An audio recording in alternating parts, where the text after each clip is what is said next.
Twins bounce back in game 2 thanks to a Byron Buxton 479-foot 3-run moonshot 6-2. That's your final full deep dive coming up next. Minnesota Twins postcast. This is the Twins postcast. Your instant game reaction for the Minnesota Twins. Part of the Locked On Podcast Network. Your team every day. What's going on? Back in the lab, back at it. Another Minnesota Twins postcast right here on the Locked On Sports Minnesota Network. Your team every day. Luke Inman at Luke_Spinman. Main man CJ Baumgartner. Give him a follow on X at BombCJ30. Twins expert over at Zone Coverage MN. CJ, we'll talk about it a lot more later, but just off the top, Buck Truck, 479-foot blast in the third inning, left center, upper deck. Was that the longest home run you personally have ever witnessed at Target Field? Because it was for me. I mean, I think it almost has to be. I don't know how many home runs were hit much further than that. I know they talked about the people who've hit it to that part of the ballpark before, but just absolutely insane what he was able to do with that one. And the overall game he had, diving catch the inning before. He had a double, a single, stolen base. I mean, it's just an iconic Buxton masterclass game.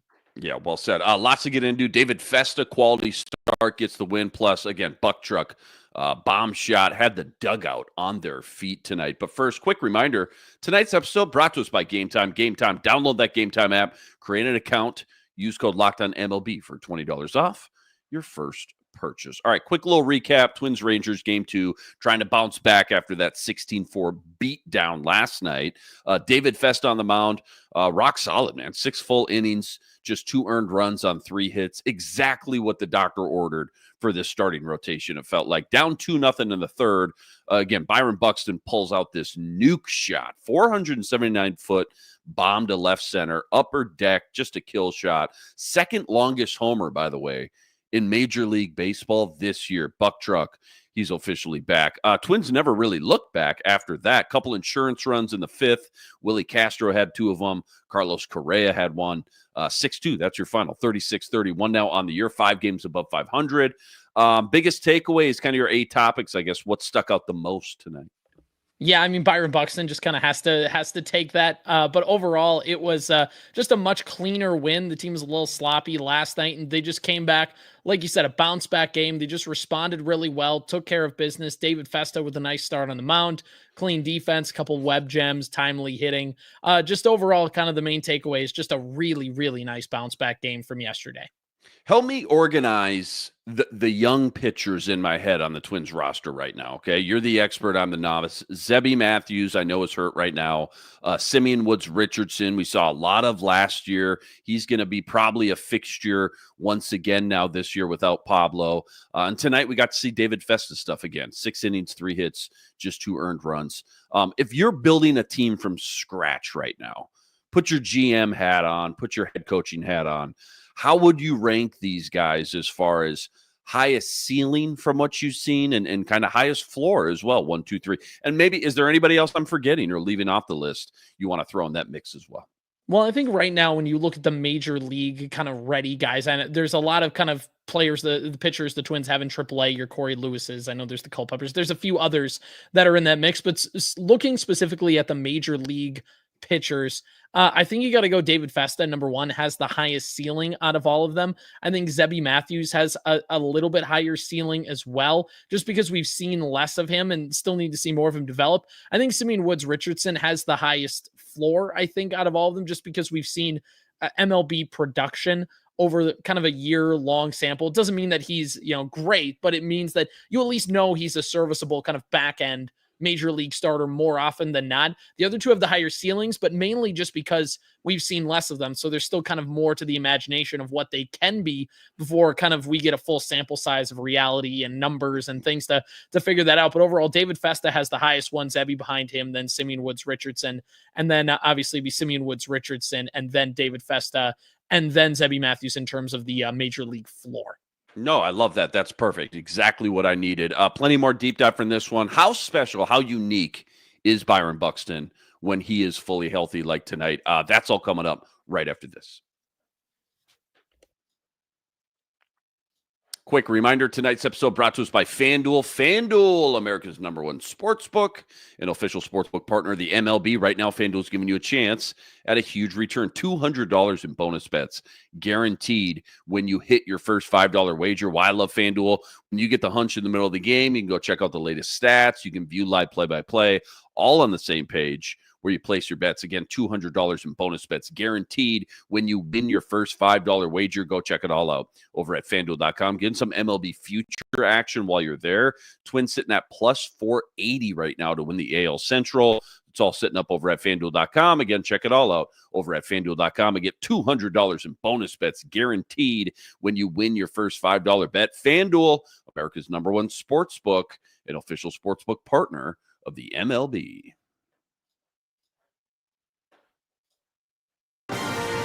This is the Locked On Player of the Game. I think I know where you're going with this one, but we got to do it anyways. MVP from tonight, CJ, who is it and why?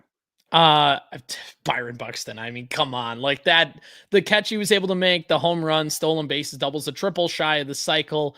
Byron Buxton is on the fast track to an all-star campaign for the Twins. I mean, you might as well just write his name in now that he's going to Atlanta. I know when he was hurt a couple weeks ago and still on that concussion list, I had an article up at Zone Coverage being like, hey, maybe it's Joe Ryan's year to get that all-star nomination. But no, I think Byron Buxton, obviously for all the things he's able to do, he's the most talented player on the Twins. And also just in terms of kind of league-wide recognition, credibility, Byron Buxton's that dude. That guy is going to walk to Atlanta to be in an all-star game, which would be a really fun place for him considering he grew up in Georgia.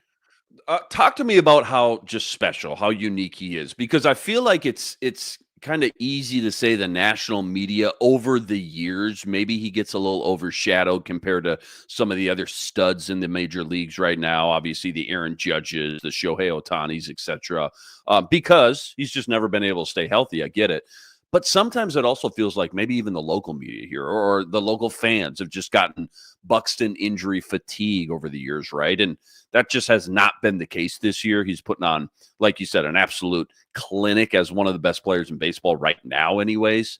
Now that he's obviously stringing together a big chunk of healthy baseball. So how special, how unique is this guy? And really, and when it comes to just wins and losses, how valuable is this dude when healthy?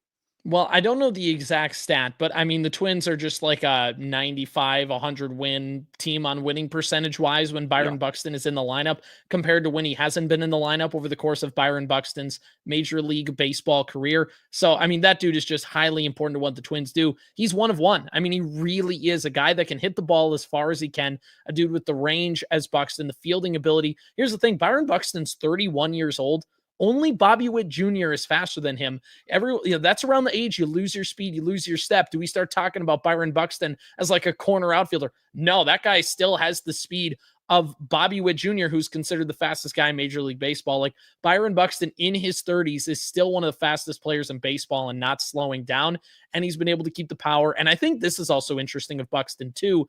His plate discipline, at least as of like maybe the last week or so, has really been sharp. He's a guy that when he's kind of not in a right spot, he'll get over aggressive and he'll take himself out of at bats by swinging at pitches outside of the strike zone. And there were a couple at bats today where Buxton was able to just not swing at pitches that people are trying to get him out on. That's how you get Byron Buxton out, is you throw junk out of the zone and hope he chases. And he's been able to lay off those and then get the pitches he wants to hit and then takes him 479 feet.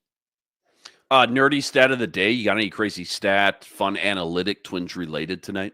Well, I know you mentioned Byron Buxton's home run is the second longest home run hit in Major League Baseball this season. The only person to hit it further is Mike Trout, who hit it 480 feet, which is just insane. But it's the longest home run of Buxton's career and the longest by a Minnesota Twin since 2021 when Miguel Sano did it at Fenway Park. And this is the other Buxton-esque stat here.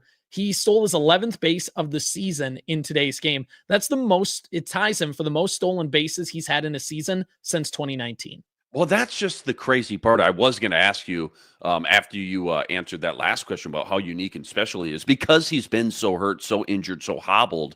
I feel like they haven't been able to maximize one of his best skill sets, which we just talked about, comparing him to Bobby Witt Jr., his speed on the base paths, and to see him fully healthy and them kind of loosening the leash a little bit, if you will, letting him go get those stolen bases. I just feel like just adds fuel to the fire of just how special and talented and unique this guy really is. A true five-tool player.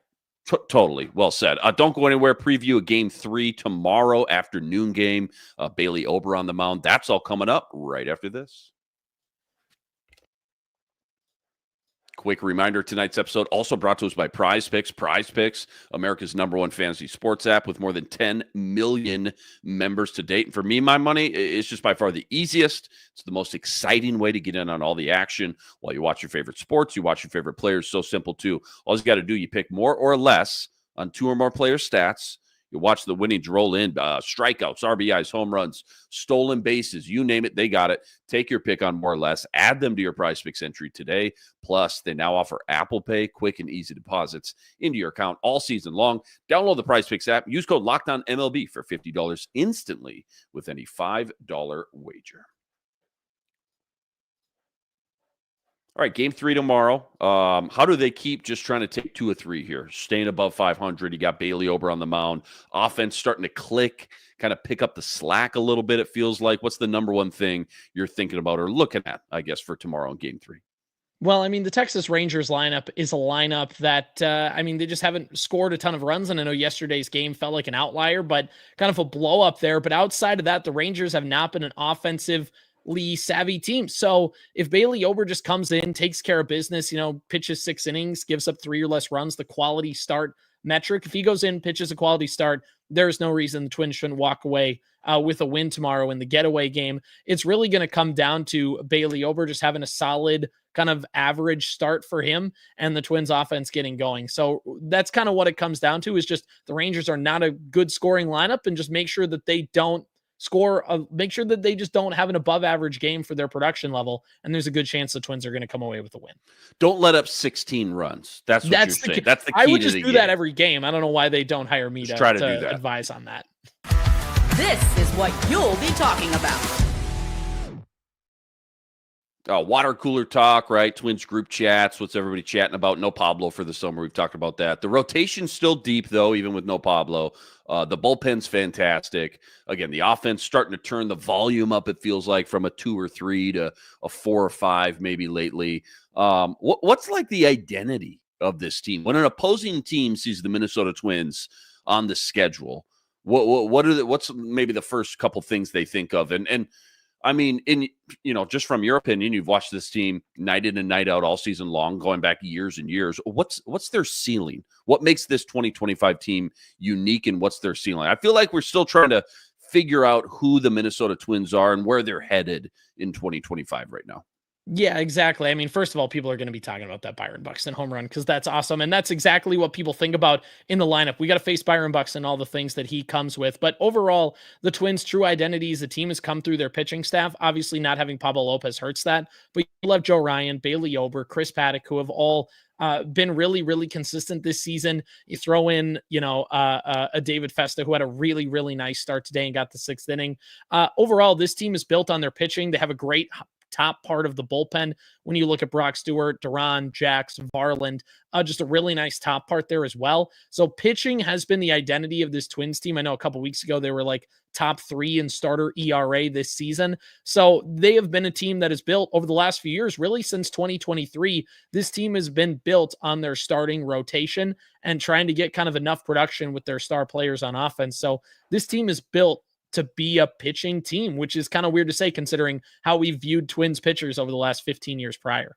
Knowing they're built to be a pitching team, right? First, right? That's kind of their identity, like you said.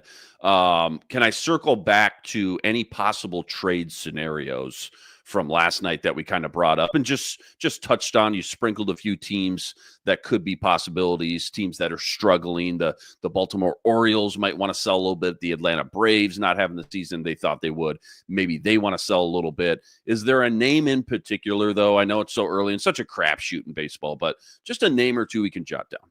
Yeah, obviously a lot can change. We talked a lot about starting pitchers, and yeah, yesterday I didn't have the names right in front of me or lost them, but I would say for the Braves, you have Chris Sale, which is kind of your higher end. Obviously, he's the big name. He's got a lot of money owed to him, but by the end of the year, who knows what that situation looks like, since it will be 2/3 away in on the season. He's having a really, really nice year, ERA under 3. Braves are 10 games under 500. Their season's kind of toast. Maybe they can try and sell off some pieces for him. Zach Eflin of the Baltimore Orioles, not having the best year, but maybe if you're just looking to pick up a guy on the cheap to fill a spot in your rotation, that could certainly be helpful for you. The Orioles obviously have one of the worst records in baseball, and you can always pick the Marlins. That's always the thing. The Twins did pretty well last time they traded for a starting pitcher from Miami and Pablo Lopez. Sandy Alcantara has kind of been their ace for a while. He's having a really, really bad year this year. I think he's got one more year left of team control. So if the Twins want to take a kind of swing on a fixer-upper at kind of a bargain rate or a little bit less rate, and could really kind of help that top end of the rotation, those are certainly some names that you should kind of look out for over the next couple months. Well, certainly, I mean, we'd all love a guy like Chris Sale, but it definitely feels like the guy from Miami definitely feels like more up the Twins avenue or ballpark when it comes to just how the GM, how the front office usually attacks this kind of stuff. Good stuff. Twins bounce back. Game 2, Byron Buxton. Absolute tape measure shot, 479-foot blast. Check out SportsCenter tonight. Everybody's going to be talking about his second longest homer in the league this year, 36-31 now on the year, 5 games above 500. Huge shout out to all you guys, all the everydayers out there that always make us your first listen. All you guys coming in the chat with us from game to game. Make sure you like and subscribe. Check out all CJ's work on X at BombCJ30+. All the work he's always ripping up over at ZoneCoverageMN.com as well. Luke Inman on X at Luke_Spinman. Game 3 tomorrow, the rubber match, 12:10 first pitch. We got an early one. Bailey Ober on the mound. We'll catch you right here. Same time, same place. Until then, signing off.